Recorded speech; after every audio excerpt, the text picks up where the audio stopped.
ሰላም ጤና ይስጥልን ውድ አድማጭ ተመልካቾቻችን፣ በመከታተል ላይ የምትገኙ ጃኖ ቅማንት ሚዲያ ነው። የተለመደ ወቅታዊ ጉዳያችን አሁን ጀምሯል። በዛሬው ወቅታዊ ጉዳያችን የጠቅላይ ሚኒስትሩ የማናቆር ሴራ በሚል ርዕስ አንድ ውይይት ይዘንላችሁ መጥተናል። እስከ ፕሮግራማችን ፍጻሜ አብራችሁ እንድትቆዩ የአክብሮት ግብዣችን ነው። በውይይታችን ጠቅላይ ሚኒስትሩ በተደጋጋሚ በሚዲያም በተለያዩ አጋጣሚዎችም እየወጡ የሚያስተላልፉት ህዝብን የሚያናቁር ወይም ደግሞ ህዝብን ከህዝብ የሚያጋጭ ንግግር አለ። እሱን በተመለከተ የምናነሳ ይሆናል። በተለይም ይህን ማድረግ ወይም ደግሞ እንደዚህ አይነት ንግግር ማድረግ ለምን እንዳስፈለጋቸው ወይም ደግሞ ካርድ መምዘዝ ለምን እንዳስፈለጋቸው እናነሳለን። በመጨረሻም ሰሞኑን ከሚካሄደው የሰላም ምክክር ከሚባለው አጀንዳ ጋር ይህ ነገር እንዴት ይሄዳል አይጋጭሙ የሚለውንም እናነሳ ይሆናል። እንደተለመደው የዘንድር አብሮኛለ ሰፊውን ጊዜ ወስዶ ማብራሪያ የሚሰጥበት ይሆናል ማለት ነው። የዘንድር እንኳን ደህና መጣ እያልኩ ዛሬ በእነዚህ ጉዳዮች ቆይታ እናደርጋለን።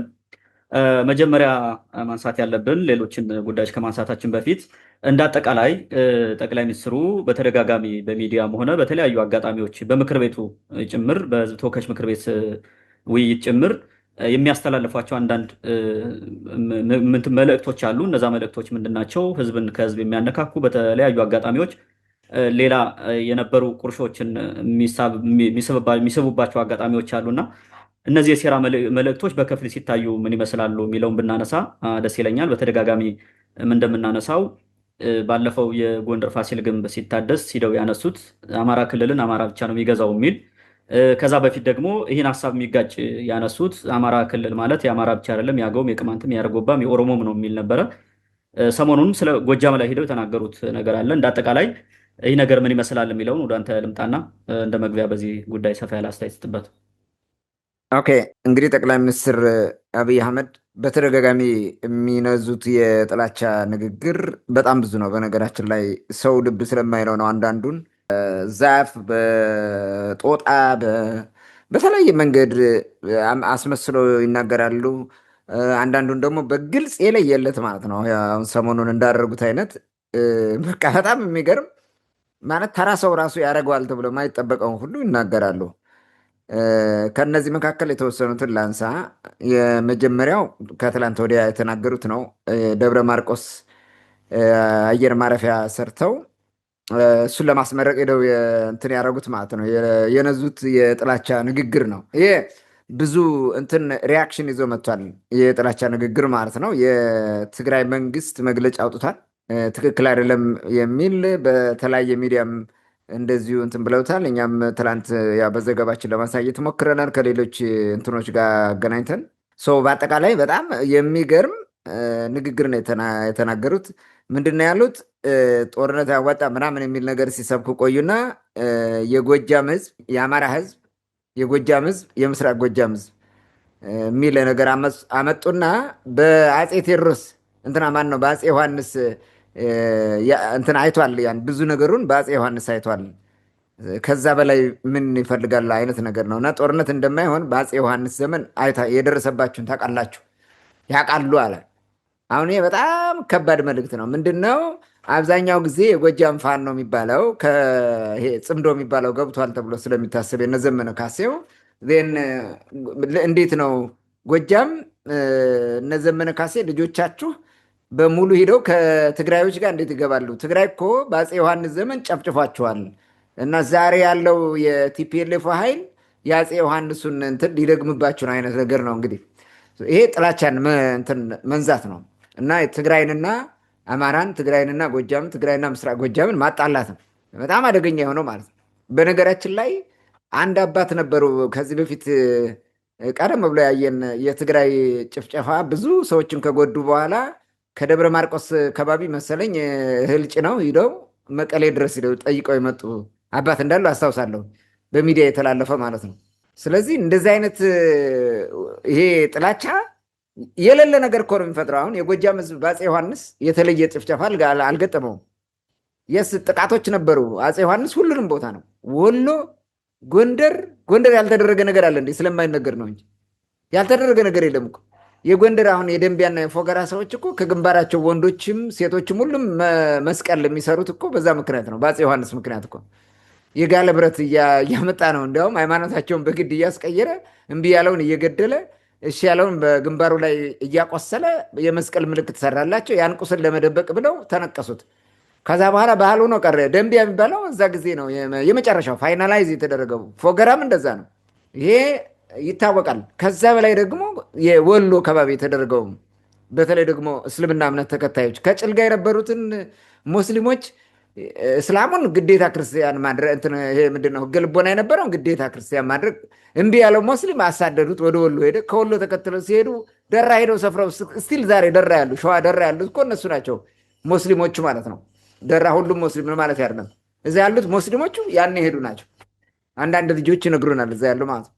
ስለዚህ አፄ ዮሐንስ ለሁሉም ኢትዮጵያዊ ነው የነበረው። ይህን ቴዎፍሎስ ዋልድሜር የሚባል ሰውዬ ጽፎታል። አፄ ዮሐንስ ቴዎድሮስ ከተገደለ በኋላ በአገኘው ሴትንም ወንድምን ሁሉን ያገኘውን እሱ የሄደበት የዘመተን ቦታ ይገላል ያለምንም ምክንያት፣ በቂ ምክንያት ሳይኖረው። በዚህ ምክንያት ህዝቡ ተማረው አፄ ቴዎድሮስ እባክህ ተነሰና እያለ መለመን ጀመረ ብሎ ነው የጻፈው። ይሄ ለጎጃም ብቻ አይደለም፣ ለጎንደር ብቻ አይደለም፣ ለሸዋም አይደለም። ሸዋም እኮ ብዙ ጉዳት ደርሶበታል እሱ የሄደበት ቦታ ማለት ነው። ትግራይ ውስጥ ራሱ ስንት ፍዳ እየሰዋለ በአፄ ዮሐንስ ኤርትራ ራሱ። ስለዚህ እንደ ስርዓት የአፄ ዮሐንስ ስርዓት በድሎ ሊሆን ይችላል፣ ማንንም ነው የበደለው። ለጎጃም ግን የተለየ አይደለም። ስለዚህ ምንድነው ጎጃም የተለየ በደል እንደደረሰበት ነገር አድርገ በማራገብ እንትናን እንዳይደግፉ ማለት ነው፣ እነ ዘመነ ካሴን እንዳይደግፉ ማድረግ ነው ስራው የሚሰራው ማለት ነው። በዛ ላይ ደግሞ ትግራይን ታሪካዊ ጠላት እንደሆነ አድርገ የመስበክና ለአማራ ጠላት ነው እሱ አማራውንና እንትኑን እንዳይገናኝ የማድረግ ስራ ነው የሰራው ማለት ነው። ይሄ በጣም አሳዛኝ ስራ ነው። ስለዚህ ትግሬንና አማራን ጎጃምን ከትግራይ ጋር ምስራቅ ጎጃም ከትግራይ ጋር በጠላትነት እንዲቆሙ የማድረግ ስራ ሰርቷል ማለት ነው። ይሄ ለራሱ ፖለቲካ ነው ይሄን የተጠቀመው። ሌላው ሁለተኛው ከዚህ በፊት እንግዲህ ስለ ጎርጎራ መዝናኛ በአንድ ወቅት እየተናገረ ነው። ሲናገር ምንድን ነው ያለው? ጎርጎራን ስንሰራ ጎርጎራ ለእኔ ምኔ ነው ብለው አስቸገሩን። ይሄን ለመፍታት ደግሞ ሪፕሊካውን ማለት ኮፒውን ማለት ነው እሱን የሚመስል ጎርጎራ የሚመስለውን ባህር ዳር ላይ ሰራ ነው አለ። ተመልከተ፣ ጎጃም ብላ አልተናገረም ቃል በቃል ባህር ዳር ላይ ሰራ ነው ማለት። ጎጃሜው አላሰራን አለ ተመቃኛችሁ ጎንደሬዎችን እና እኛ በጀት እዚህ ጋር ቆርጠን ሙሉ በደንብ እንዳንሰራው ባህር ዳር ወስደን ሪፕሊካውን ሰራንላቸዋል። ስለዚህ ጠላት የጎንደር ባህር ዳር እንትን ጎጃም ነው እያለ ነው። ይህ ነው ትልቁ የሚሰራው እንትን ሴራ ማለት ጎጃሜንና እንትንን ማጣላት። በምንድን ነው የጀመረው? ልብ በል ባለፈው በተፈጠረ ነገር አለ አይደለ? ይሄ ሰኔ 15 የተፈጠረውን ያውቃል፣ ቁርሾውን ማለት ነው። የተፈጠረውን ጥላቻ ያውቃል። በኋላ ደግሞ ሰሜን ጎጃም እና ምናምን የሚባል ነገር ክሬት ሲደረግ ማዶ እስከ ዘንዘልማ ይሄዳል ሰሜን ጎጃም የሚባለው። ስለዚህ ጎጃሜው የጎንደሬ መሬት ወረሰ በሚል እንትን ነው ፋርጣው በጣም ተናዶ ክስክስ ውስጥ ነው ያሉት። የተገደሉ ሰኔ 15 የኛ ናቸው የገደሉ ጎጃሜ ነው የሚል ነገር ስላለ ይህን ተጠቅመው ቁርሾውን አሰፋ የባሰ ማለት ነው። ምን ማድረግ ነው? አማራው አንድ እንዳይሆን ማለት ነው። ጎጃሜና ጎንደሬ ተብሎ እንዲከፈልለት። ስለዚህ አብይ አማራውን ለመግዛት ቀላል ነው ማለት ነው። ከፋፍለ እንደ እንግሊዝ አጣልተ ከፋፍለ ትገዛዋለህ ማለት ነው። ይሄን የመከፋፈል ስራ ሰርቷል። በዚህ ተሳክቶለታል። ባይዘወይ በጣም ነው የተሳካለት። የጎንደሩ ፋኖ የሚባለው በፋርጣው ስር ሆኖ ለብቻው ነው። የጎጃሙ ፋኖ ደግሞ ከነ ዘመነ ካሴ ጋር ሆኖ ለብቻው ነው። አንድ አይሆንም። ያኛው ጽምዶ ውስጥ ገብቷል፣ ይሄኛው ጽምዶን ይቃወማል። ስለዚህ ቢገናኝ ፊት ለፊት ይዋጋል እርስ በርሱ። ይሄ ደግሞ ለማን ነው የሚመቸው? ለአብይ። አብይ ይህን ነፍስ ሲሰራ የቆየው ማለት ነው። መሰረት ነው የጣለ በዛ ጊዜ ማለት ነው። ይሄ ሌላ ሁለተኛው ነው የሚገርመው ማለት ነው። ሌላው ፋሲለደስ አፄ ፋሲለደስ ግንብን ሰርቶ ሲያድስ እንደ እሱም ራሱ መጥቶ ያለው ነገር ነበረ። አሁን አንዱን የጥላቻ እንትን ረሳሁት እንጂ የዛ ጊዜ አላሰራን ብለው ምናምን የሚል ብዙ ነገር ተናግሯል። እሱን እንደዚህ አኩተምትሞ ምናምን ብዙ ነገር ተናግሯል። ምኑ ጋር ማን አላሰራው እንዳለ እዛ አካባቢ ያሉ ናቸው። ምናልባት ፋርጣውን ከሰሜን ጎንደሩ ጋር ለማጣላት እንደዚ አይነት ነገር ሊሆን ይችላል። ሪሊ ፋርጣው እንደዛ አያደርግም ብዬ አላስብም። የሆነ ነገር ነበረ ብሎ ተናግሯል። ኦኬ ይሄን ቶ በጣም የሚያሳዝነው ግን ምን አለ? ጎንደርን፣ ባህር ዳርን፣ ደብረ ብርሃንን በአጠቃላይ አማራ ክልልን ከአማራዎች ውጭ ማንም አያስተዳድርም ማለት ምን ማለት ነው? አሁን እዛ ጋር መጥቶ ያደሰው ማንን እንትን ነው? ግንብ ነው፣ የጎንደር ግንብ ነው፣ ፋሲል ግንብ ነው። ፋሲልን ማን የሰራው? እዛ አካባቢ ያለ አሁን ያለ አማራም ያለም ቅማንት ነው። ግን የነበረው ያ ግንብ ሲሰራ በቅማንትነት ስነ ልቦና ነው የተሰራው። በኋላ ቅማንት አማራ የሆነ ቅማንት ብዙ ነው። ጎንደር አካባቢ የሚታገኘው ያው እንደዛ የነበረ ነው። ስለዚህ አሁን ምን እንትን አድርጓል? ቅማንት ጎንደር ይሄ አማራ የሚል መለያየት አለበት። ስለዚህ ቅማንት የፈለገ ያክል ጥያቄ ቢጠይቃችሁ ምን ቢል ጎንደር በዙሪያ አናዞረውም፣ እናንተ ብቻ ናችሁ እንትን የምትሉት፣ ብቻ ፋኖውን አቁሙልን ያለው። በቃ ይሄን እኮ ነው ያለው። ፋኖ የሚባለውን አጥፉ እንጂ ቅማንት የሚባል ነገር የለም ማለት ነው። ባህር ዳር ሲል እንትን ይሄ አገው የሚባል ነገር እሱንም እናጠፋላችኋለሁ። ሸዋም ቢል እንደዚህ አይነት ነገር ነው ያወራው ለንግግሩ ማለት ነው። ስለዚህ አማራ ክልል ውስጥ ያሉ ህዝቦች ችግር እንዲገጥማቸው አማራው ብቻ ነው የዚህ መሬት ባለቤት ብሎ ተናገረ። ጥቂት ቆይቶ ከተወሰነ ጊዜ በኋላ ወጥቶ የእንትኑ ይሄ ቆላ ድባው ሰውዬ ማለት ነው ይሄ የደንቢያው ሰውዬ ወጥቶ የአማራ ጊዮናዊ ንቅናቄ የሚባለው ወጥቶ ምን አለ? አማራ ነኝ ካላለ ቅማንቱ ከክልላችን ይውጣ አለ። ለምን? አማራ ነው የሚያስተዳድረው። አብይ አህመድ ነገረው ወጥቶ በመድረክ ማለት ነው። ይህን ነው እየዘራው የመጣው ማለት ጥላቻ ሆን ብሎ ደሊብሬትሊ ማፋጀት፣ እርስ በርስ እንደ ጅብ እንዳትግባባ፣ ጎን ለጎን እንድትሄድ፣ አንድ እንዳትሆን። ምክንያቱም ህዝብ አንድ ከሆነ አብይ ይወድቃል፣ ስልጣኑም አይቆይም፣ ስርዓት ይፈርሳል። ስለዚህ ይህንን ነዛ ማለት ነው። በጣም የሚያሳዝነው ከዛ ቀደም ብሎ የተናገረውን ነገር ማየት ይቻላል። ይሄን ቅድም ካነሳው አንጻር ያኛውም የሴራ ነው። በነገራችን ላይ አማራ ክልል ውስጥ ላሉ ብሔር ብሔረሰቦች ሊጠቅም ብሎ የተናገረው ንግግር አለ። የበለጠ እነሱ እንዲጨፈጨፉ የማድረግ ሴራ ነው። ርካሽ ተወዳጅነትን የማግኘት ሴራ ነው የዛ ጊዜ የሰራው ማለት ነው። ምንድነው ያለው? አማራ ክልል ሲባል የአማራ ብቻ ይመስላቸዋል፣ ግን የአማራ ብቻ አይደለም። አዊ አለ፣ ክምራ አለ፣ ቅማንት አለ፣ ኦሮሞ አለ፣ አርጎባ አለ። የእነዚህ ሁሉ ክልል ነው አለ። የእነዚህ ሁሉ ክልል ነው ብሎ ተናገረ። ከዛ ምንድነው የእነዚህ ሁሉ ክልል ነው ሲል የአማራው እንዲናደድና ከነዚህ ጋር ምን ይገጥማል? ጦርነት ይገጥማል ማለት ነው። አጠፋለሁ ምናምን ልክ አንዳንድ የአማራ የዋህ ልጆች እንደሚያደርጉት አጠፋለሁ ምናምን ብሎ ይነሳል ማለት ነው። ሲነሳ አማራ ክልል ምን ይሆናል? እርስ በርሱ ይዋጋላል። የብሔር ግጭት ታመጣለህ። ዜን ለአብዩ ቡድን ከበስተጀርባ በኋላ አነሳዋለሁ ለዛ ቡድን ይመቸዋል ማለት ነው። እንደፈለገ የአማራ ክልልን እንደፈለገ መርገጥ ማጥፋት ከፈለገ የፈለገውን ማድረግ ይችላል ማለት ነው። ደሊብሬትሊ እንትን ብሎ አይደለም። ለእነዚህ ህዝቦች ለእነዚህ አሁን ስማቸውን ለጠራው ህዝቦች በትክክል የሚያዝን ከሆነና የሚያስብ ከሆነ በትክክል ራሳቸውን በራሳቸው እንዲያስተዳድሩ የማድረግ ስራ ይሰራ ነበረ። የቅማንትን ጥያቄ አፍኖ ኮሚቴን በሰላም ስም አስለምኖ በምናምን አምጥቶ 40 ዓመት ምናምን ፍርድ ያስፈረደው እኮ አብይ ነው። ሌላ እኮ ማንም የለም። ራሱ ነው እንደዚህ ያደረገው። ለቅማንት አዝኖ ነው ይሄን ያደረገው። ይሄ ለቅማንት ማያዝንም ለማንም ማያዝንም። አብይ ሲጀምር ማዘን የሚባል ነገር ከዲክሽነሪ ውስጥ የለም። ሀዘን ምናምን የሚባል ነገር የለም፣ ነውር ነው በምንም መንገድ ማለት። ስለዚህ ያንን ማየት እንችላለን። ይሄኛው ራሱ ማለት ሌላው ጥላቻ ነው። ይሄ አሁን ለጤንነት መስሎ እንትን ያደርገዋል። ምናልባትም በዛ ሰሞን ፋኖ ምናምን የሚባለው እያስቸገረው ምናምን ስለነበረ አማራው ስላናደደው አማራውን ለማበሳጨት ማስበው ሊሆን ይችላል ያደረገው ማለት ነው። የፓርቲዎች ስብሰባ ላይ ነው ይመስለኛል ይሄን ያወራው።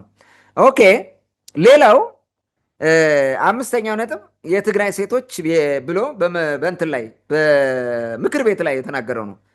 የትግራይ ሴቶች የተደፈሩት በወንድ ብልት ነው፣ መከላከያ ሰራዊታችን ደግሞ የተደፈረው በሳንጃ ነው አለ። ይሄ ምንድን ነው? የትግራይን ህዝብ በሌላው ኢትዮጵያዊ እንዲጠላ የማድረግ ስራ ነው የሰራው።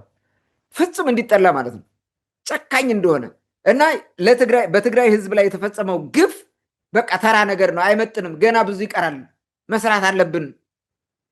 እንዲያውም መደፈር የሚባለው ናቹራል፣ በቃ ወንድ ነው ሴት የደፈረው በቃ አለቀ። እኛ ግን እንትኖቻችን ምናምን ይሄ በሰሜን እዝ ምናምን እያሉ የነዙት ከዛ በፊት የነዙት የጥላቻ ስብከት እንዳለ ሆኖ ማለት በጣም ይሄኛው ደግሞ ቀላል አይደለም። በቁስላቸው ጭምር ነው የሚሳቀቁ ማለት ነው። እና ምንም እንዳይመስልህ ትግራይ ላይ የደረሰው ነገር ምንም እንዳይመስልህ ገና ራሱ አልበቃቸውም፣ አይበቃም፣ ሌላ መጨመር አለብን፣ አልመለስንም የተበደልነውን የሚል ነገር ነው ያመጡት። እና ጭካኔው ከነሱ በኩል ነው እንጂ ከኛ በኩል አይደለም የመጣው። ራሳቸው ጠርተው ነው ያመጡት ነው። ይሄ ሌላው የጭካኔ ነው፣ ሁለተኛ ዙሩ ማለት ነው። ቅድም አንዱን አንስተናል። ብዙ ነው በነገራችን ላይ በትግራይ ላይ የተነዛው። እነ ዳንኤል ክብረት የነዙት ብዙ ነው። ይሄም የሚነዛው ያው ነው። አንድ ነው ከመንፈሳቸው። ዳንኤል ክብረትና አብይ ማለት አንድ ናቸው፣ በመንፈስ አንድ ናቸው። ምንም ልዩነት የላቸውም። ያደረጉት ነገር ይሄን ነው። ስለዚህ በትግራይ ላይ የወሰዱት በጣም ዘግናኝ የሆነ የጥላቻ መርዝ ረጭቷል ማለት ነው። ሌላው ሰባ ምናምን በሚባል አሁንም ምክር ቤት ላይ መሰለኝ የተናገረው ጥያቄ ተጠይቆ ሲመልስ አንዳንድ ሰዎች ያለ ስለ አዲስ አበባ እያወራ ማለት ነው። አንዳንድ ሰዎች የኦሮሞ ጥላቻ ያላቸው አሉ። የተነገረው የህግ ጉዳይ ነው አይደለም። አሁን አዲስ አበባ የይገባኛል ጉዳይ ስለ አዲስ አበባ በተመለከተ የሚፈጠሩ ነገሮች ስትጠይቅ መመለስ ነው ያለብን። መልሱ ምንድን ነው? በህግ መሰረት እንዲህ ይፈታል፣ በቃ አለቀ። እንደዛ ነው። ይሄ ስፔሻል የሆነ የኦሮሞ ጥላቻ ስላላቸው ነው እንደዚህ የሚያደርጉ ብሎ መልእክት ያስተላለፉ። ምን ይሆናል ማለት ነው? አሁን ኦሮሞ እንደዛ በሚሉት እነማን ናቸው መገመት ይቻላል። ሞር እነማን ያን ጥያቄ እንደሚያነሱት የአማራ ልሂቃን ናቸው ብዙ እንደዛ የሚያነሱት። ስለዚህ ኦሮሞ በአማራ ልሂቅ ላይ ጥላቻ ያሳድጋል። አብይ ከጎኑ እንደሆነ ያስባል። ኦሮሞ ከጎኑ ታሰልፈዋለ ማለት ነው። ራሽናል የሆነውም ኢራሽናል የሆነውም ኦሮሞ ከአንተ ጎን እንዲሰለፍ የማድረግና ኃይል ማሰባሰብ ስራ ነው የሚሰራው። ይህም ሌላው መከፋፈል ነው። ኢትዮጵያን የማፍረስ መከፋፈል፣ የመበታተን ስራ ነው የሚሰራው። በነገራችን ላይ አብይ አህመድ እንዲህ ለማድረግ ለመከፋፈል በተለያየ አቅጣጫ ብዙ እንትኖችን ቀጥሮ ነው የሚሰራው። አሁን ወሰዳቸው። ይሄ ምንድን ነው የሚሉት አለ እነዚህ በዚህ በምንድን ነው አጋዚያን በሚል የተሰለፉት የነ ቹቹ የነ ዶክተር አረጋዊ ምናምን የሚባል ያበዱ ሰዎች አሉ። የሆነ ኢዛና የሚባሉ ምናምን አሉ። ሶሻል ሚዲያ ላይ የሚያራግቡ ማለት ህዝብ ነው የሚሰድቡት። አማራውን፣ ጉራጌውን ያገኙት ሁሉ ያጠለጥሉታል። አንተ አትረባም ዘርህ ምናምን እንደዚህ ነው ፔጋነ ምናምን ማለት ነው የሚያወሩት ሲያወሩት ማለት ነው። እነዚህን ሁሉ ስትመለከት ምን ሴራ እንደሚሰራ ማለት ነው። በዛ አሁን ኦሮሞውን ደግሞ እንደ ሰው ራሱ እንዳይቆጠር አድርገው ያሰድቡታል። ኦሮሞ በተሰደበ ቁጥር ምን ይሆናል? ከራሱ ጋር ሄዶ ከአብይ ጋር ይሰለፋል። የሚያተርፈን አብይ ነው ትላለ ማለት ነው። ይሄኛው ደግሞ ሲሰለፍ ኦሮሞ ነው እንደሚያሰድበን ምናምን ብለህ በኦሮሞ ላይ ትነሳለህ፣ በና አብይ ላይ ትነሳለህ፣ ወይ ደግሞ እርስ በርስ ትጣላለህ። ለምሳሌ ትግራይና አማራ አንድ እንዳይሆን ትግራዩን አጋዚ ታደርገዋለህ፣ አማራውን ተራ ይሄ ፔጋን ነው ምናምን ብለህ ትሰድበዋለህ። ስለዚህ እርስ በርሱ አይስማማም ማለት ነው። የመስማሚያ ወደ ጋራ ውይይት የመምጫ መንገዱን ትዘጋበታለህ ማለት ነው። ያደረገው ነገር ይሄን ነው አብይ ማለት ነው። በአጠቃላይ እነዚህን የመሳሰሉ ንግግሮቹ የአብይ በጣም በጣም በጣም ብዙ ናቸው፣ የሚገርሙ ናቸው። እና ሀገር የማፍረስ ስራ ነው የሚሰራው። እንዲህ ሰውዬ ብለህ እንድታስብ የሚያደርግ ነው። ታንኪዩ። መልካም እንግዲህ እንዳጠቃላይ ጠቅላይ ሚኒስትሩ በተደጋጋሚ የሚያደርጉትን የጥላቻ ንግግር በተመለከተ ነው ያነሳ ነው። ከዚህ ባለፈ ቅድም የጠቀስካቸው በዙሪያቸው ያሉ ሰዎች እንደነ ዳንኤል ክብረት፣ ሌሎችም አርቲስቶችም፣ አዝማሪዎችም፣ የብልጽግና ፓስተሮችም፣ ሸኮችም፣ ደብተራዎችም፣ አክቲቪስቶችም፣ ካድሬዎችም እና በዙሪያው ያሉ ሰዎች በሙሉ ቅድም ሳነሳቸው የነበሩ አጠቃላይ ጥላቻዎችን በተለይ እንደ ህዝብ የሚሳደቡ በተለይ ማህበራዊ ሚዲያ ላይ በቲክቶክ የሚሆን በፌስቡክ የሚሆን በዩቲዩብ የሚሆን በተለያዩ ፕላትፎርሞች ኢቨን በኦፊሻል በሆነ የመንግስት ሚዲያ ላይ እየወጡ ህዝብን ከህዝብ የሚያጋጭ ንግግሮችን ማድረግ፣ የጥላቻ መርዞችን መርጨት የተለመደ ነው። በተለይ ባለፉት 5-6 ዓመታት እንደ አጠቃላይ ብልጽግና ወደ ስልጣን ከመጣ ጊዜ ጀምሮ የተለመዱ እንደሆኑ እየታወቀ ነው። ኢቨን ራሱ ኦሮሞውን የወለጋ፣ የሸዋ፣ የአርሲ፣ የአምቦ፣ የቦረና በሚል እንዴት አድርገው እንደሚበታተኑት ራሱ አይተህ ከሆነ በጣም አስተዋይ የሆኑ የኦሮሞ ልሂቃን ኢቨን በኦሮምኛ የብልጽግና ሰዎች ጠቅላይ ሚኒስትሩን ጨምሮ እየወጡ የሚናገሩትን ያወጣሉ። የነሽመልስ ቡድን እንዳለ የነታየ ደንዳ አሁን እስር ቤት የገባው ማለት ነው የነሱ እንደገና ደግሞ ማነው የለውጥ ሰሞን ማርሽ ቀያሪ ነው ምናምን ሲሉት የነበረው ሰውዬ የነሱ ግሩፕ ሁሉ እንዳለ በተለያየ አጋጣሚ ሲያነሱ ነበረ። ኢቭን በኦሮሞ ስም ያሉ ፓርቲዎችንም ማህበራትንም ለማፍረስ የሚካሄድበትን መንገድም በተደጋጋሚ ያነሳሉ። ሌላው ቅድም ስለ ጎንደር የተናገረው ጎንደርን፣ ባህር ዳርና ሸዋን የሚመራው አማራ ብቻ ነው ባለበት ንግግር ወሎን መዝለሉ በራሱ በዚህ ነቃነ በሚሉ የአማራ ልሂቃን ዘንድ ብዙም ተቀባይነት የሌለው ንግግር እንደነበረ ራሱ ግልጽ ነበረ። በተለይ ወሎን አሁን ክልል እናደርጋለን የሚል የራሱን ፓርቲ አቋቁሞ እዛ ጋር እየሰራ ነው። እኛ እዛ እንትን የሚሉትን ሰዎች መቃወም አይደለም። ወሎን ክልል እናደርጋለን፣ ወሎ ነፃነት ይገባዋል፣ ወሎ ተበድሏል የሚሉ ሰዎች ልክ ናቸው ብለን እናምናለን። ግን ደግሞ ይሄ ያለው አሁን ብልጽግና በአብይ የሚመራው ብልጽግና የሚፈልገው ሌላ ዓላማ አለ። እዛ አካባቢ እንደተባለው ቅድም ባልከው መንገድ ወሎ፣ ጎጃም፣ ሸዋ ምናምን ቢለያይ በሂደት ያንን ወሎ የሚባል አካባቢ ወደ ኦሮሞ ለመሰልቀጥ እያሰበ ነው የሚል ሌላ ስጋት ስላለ ማለት ነው። ያም ቢሆን እንዳጠቃላይ እነዚህን ቦታዎች ከጠቀሰ ለምን ወሎን ዘለለው የሚል ሀሳብም ነበረ። ቀጣይ ደግሞ ልክ በቀደም ሂዶ ሸዋ ማነው ጎጃም ላይ ደብረ ማርቆስ መንቆረር ምናምን እያለ እንደውም ሲያወራ ነበረ። እዛ በፊት አፄ ኃይለሥላሴ ስሙን ከመቀየሩ በፊት የነበረውን ታሪክም ሲያነሳ ነበረ። ወሎ ቢሄድ ወይም ደግሞ ይህ በቤተክርስቲያን ዙሪያ ያሉ ካህናትን ቢሰበስብ ስፔሻሊ ደቡብ ጎንደር ምናምን ወይ ጎንደር መጥቶ አፄ ቴዎድሮስ ነው እንደዚህ ያደረጋችሁ ብሎ ይህ ወሎ ልሂቃን ስለ አፄ ቴዎድሮስ የሚጽፉት የሚናገሩት የተንሸዋረረ ታሪክ አለ አይደል? እሱን ደግሞ እንደሚተርክላቸው ምንም ጥርጥር የለውም። ምክንያቱም ቅድም እንዳልከው አፄ ዮሐንስን ከትግራይ ጋር እያይዞ እንትን ለማድረግ ለማጋጨት የሄደበት መንገድ እሱ በራሱ አደገኛ ስለሆነ ስለዚህ ነገ እንደዚህ አይነት ነገር እንደሚመጣ አስቦ ሰው መዘጋጀትና መጠንቀቅ እንዳለበት ምናልባት በኋላ መልእክት አስተላልፋለሁ ብዬ አስባለሁ። ወደሚቀጥለው ጥያቄ እንለፍና ቅድም ያነሳቸው የሴራ ንግግሮች ወይም ደግሞ ህዝብን ከህዝብ የሚያነካኩ ንግግሮች እንዳጠቃላይ ሲታዩ ይህን ሴራ መስራት ወይም ደግሞ ይህን የግጭት ካርድ መምዘዝ በዚህ ሰዓት በተለይ ሀገሪቱ በግጭት ቋፍ ውስጥ ባለችበት ሰዓት ይህን ካርድ መምዘዝ ለምን አስፈለገው? ምን አስፈለገው በዚህ ደረጃ ይህን ማድረግ የሚል ጥያቄ ቢነሳ ምናልባት ምላሹ ምን ሊሆን ይችላል? ወደ አንተ ልምጣ። ኦኬ፣ በነገራችን ላይ ግለሰቦች ላደረጉት ህዝብ መጠየቅ አለበት ብዬ አላስብም። ምን አፄ ዮሐንስን እንደ ባንዳ ነው የምቆጥረው፣ ሁልጊዜም እናገራለሁ። ግን የትግራይ ህዝብ ባንዳ ነው ማለት አይደለም። እኔን ባንዳ ነው ብለው አፄ ዮሐንስን በብዙ መንገድ ተናግሬያለሁ። እዚሁም ተናግረን እናውቃለን። ያደረጋቸውን ቆጥረን ነው እናቀርባቸው። ያ ሌላ ጉዳይ ነው። ግን አፄ ዮሐንስ ያደረገው ነገር በትግራይ ላይ ነው ወይም እንትኑ መነገር ያለበት። ትግራይን ልክ እንደዛ እንዳደረገ የምታደርገው ነገር ተገቢ አይደለም። እነ ደብረጽዮን የሚያጠፉት የትግራይን ህዝብ ሙሉ በሙሉ ከወነጀልክ ችግር ነው ማለት ነው። ህወሓት የሚባለው ድርጅት ነው፣ እንደ ድርጅት ነው የምታየት ያለበት። ትግራይ ውስጥ ስለሆነ የትግራይ ህዝብ ሁሉ እንዳለ አብረህ ተጨፍለቅ የሚባል ነገር እንደዛ መቆም አለበት። ይሄ በጣም አደገኛ የሆነው ነገር ነው። በነገራችን ላይ በእርግጥ ከዚህ በፊትም እንደዚህ አይነት ነገሮች ይደረጉ እንደነበር አውቃለሁ። ኦኬ፣ ለምንድነው አብይ አህመድ ይህንን እንትን ያደርገው? ምንድን ነው መስራቱ እንዲሰራ ራሱ የሚያደርገው ምን ነገር ስላለ ነው? ምንድን ነው መሰረታዊ ነገሩ የሚለውን የተወሰኑ ነገሮች ላንሳ። አንደኛ አብይ አህመድ ላዩን እንደሚታየው የዋህ አይደለም። ፊቱ ስታየው ሞኝ ፊት ነው፣ የዋህ ነው የሚመስለው፣ ገራገር ይመስላል።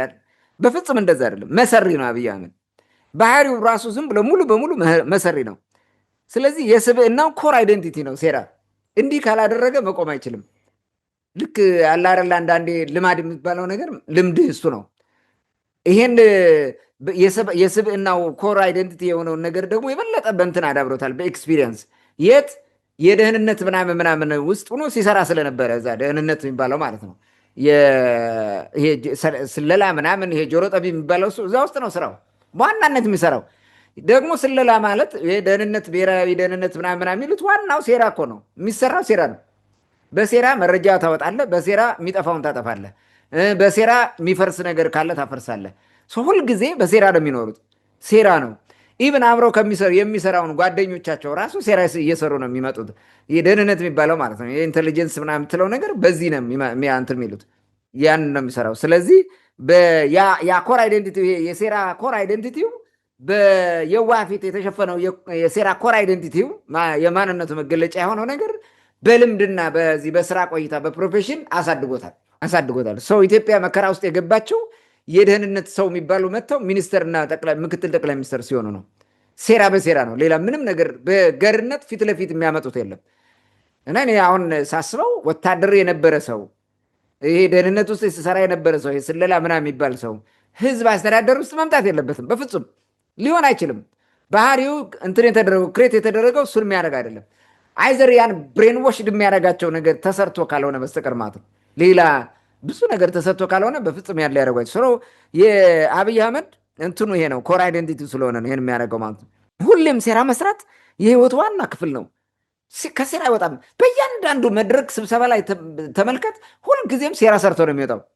እያንዳንዱ ንግግር ሴራ ሰርቶ ነው የሚመጣው። ይሄን ማየት ትችላለህ ማለት ነው። ሁለተኛው ደግሞ ለወቅታዊ ፕሮፓጋንዳ ትርፍ ለማግኘት ነው የሚናገራቸው ሁሉን ነገር በአጋጣሚ ማለት ነው። በሄደበት አጋጣሚ ሁሉ እንትን ያደርጋል። ለጎንደር ህንፃ አደሰላቸው፣ እሱን አድርጎ ደግሞ ከፋፍላቸው መጣ። አሁንም ለጎንደር ጎርጎራን ሰራና ከባህር ዳር ጋር ምናምን አድርጎ ከጎጃም ጋር ከፋፍላቸው ሄደ። ለደብረ ማርቆስ በነገራችን ላይ ምስራቅ ጎጃምን ለመቆጣጠር በመኪና መሄድ አልቻለም። ያለው አማራጭ አውሮፕላን መስራት ነው። ለራሱ ለፓርቲው ጥቅም ሲል ካድሬዎችን ለማመላለስ ነው ሲል እንትን ሰራ፣ አየር ማረፊያ ሰራ።